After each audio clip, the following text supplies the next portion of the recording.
soy Denis Vázquez, estudiante de medicina de cuarto semestre de la Escuela Superior Politécnica de Chimborazo. Hoy voy a hablar sobre una correcta auscultación de los focos cardíacos. Como primera instancia tenemos que tener ciertas consideraciones, como son trabajar en un área donde se mantenga silencio. Segundo, tener en cuenta que si el paciente presenta escalofríos, esto puede llegar a afectar a los sonidos cardíacos. Tercero, vamos a tener que el paciente se mantenga en calma y que no haya realizado ejercicio al menos durante algunos minutos.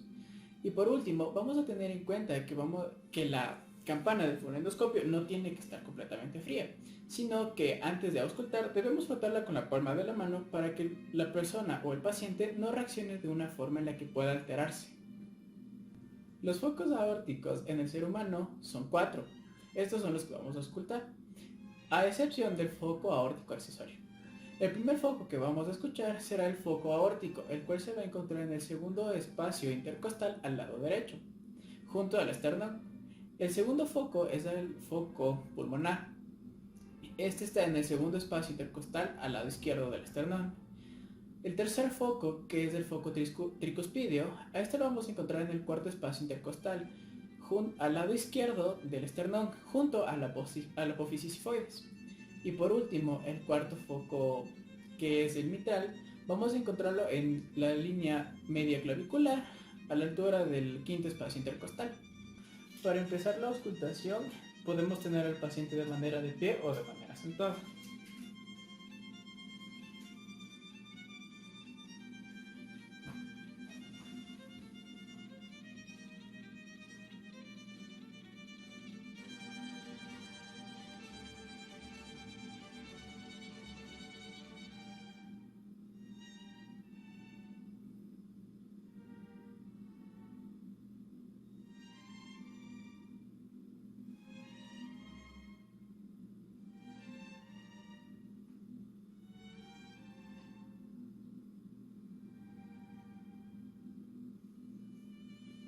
De esta manera realizamos la secuencia correcta de la auscultación de los focos cardíacos, siendo primero el foco aórtico, segundo el foco pulmonar, tercero el foco tricuspidio y el cuarto el foco mitral. Muchas gracias.